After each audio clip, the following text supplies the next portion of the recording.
টি-20 বিশ্বকাপে যেকোনো পরিস্থিতিতে দেশবাসীকে পাশে থাকার আহ্বান জানালেন বাংলাদেশ দলের অধিনায়ক নাজমুল হোসেন শান্ত। রেড গ্রিন স্টোরি নামে বিসিবির এক ভিডিওতে এ অনুরোধ জানান তিনি। এ সময় বিশ্বকাপের সম্ভাবনা ও সাকিব রিয়াদের দলে থাকার সুবিধার কথাও উল্লেখ করেন অধিনায়ক। রাফি আমিনের রিপোর্ট। প্রতিটি খেলোয়াড়ের স্বপ্ন থাকে দেশের জার্সি গায়ে চাপানো, বিশ্বমঞ্চে দেশের প্রতিনিধিত্ব করা। তবে সেই স্বপ্ন পূরণ হয় হাতে গোনা কয়েকজনের। 15 জনের দলে সুযোগ পাওয়াটা স্বাভাবিকভাবেই সৌভাগ্য ও গর্বের। দেশের প্রতিনিধিত্ব করার সেই সুযোগটাই উপভোগ করতে চান বাংলাদেশ দলের অধিনায়ক নাজমুল হোসেন শান্ত। রাখতে চান দলের জন্য অবদান।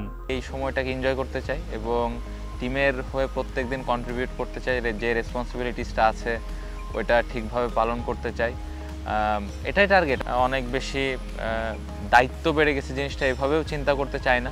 সাকিব মাহমুদুল্লাহর মতো অভিজ্ঞ ক্রিকেটার দলে থাকায় টি-20 বিশ্বকাপে বাংলাদেশের শক্তির বড় জায়গা বলে মনে করেন অধিনায়ক। সিনিয়রদের অভিজ্ঞতা কাজে লাগবে নতুনদের বিশ্বমঞ্চে ভালো করতে। এটা অনেক বড় একটা প্লাস পয়েন্ট আমার কাছে মনে হয়। এক্সপিরিয়েন্স ক্রিকেটার যখন টিমে থাকে, স্পেশালি যারা ইয়াং ক্রিকেটার আছে, যাদের অনেক প্লেয়ার আছে প্রথম টি-20 বিশ্বকাপ খেলবেন, তো তাদের জন্য অনেক অনুপ্রেরণা দেবে আমার কাছে মনে হয় এবং তাদের কাছ থেকে অনেক কিছু শেখার আছে। বাংলাদেশ ভালো করলে যেমন ভক্তদের প্রশংসায় ভেসে যায় সোশ্যাল মিডিয়া, তেমনি খারাপে ট্রলের শিকার হতে হয় দলকে। তবে বিশ্বকাপে কোনো ম্যাচে খারাপ করলেও সমর্থকদের পাশে থাকার অনুরোধ জানান শান্ত। আমাদের দেশের প্রত্যেকটা মানুষ যেভাবে ক্রিকেট ফলো করে, ক্রিকেটে পাশে থাকে, ওয়ার্ল্ড কাপের সময় এতটুকু চাইবো যে টিমের আল্লাহ না করুক কোনো খারাপ সিচুয়েশনে যদি পড়ি, আমরা ওই সময়টা যেন টিমের পাশে থাকে, টিমকে সাপোর্ট করে।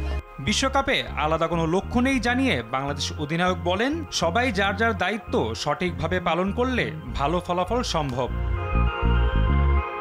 রাফি আমিন, RTV।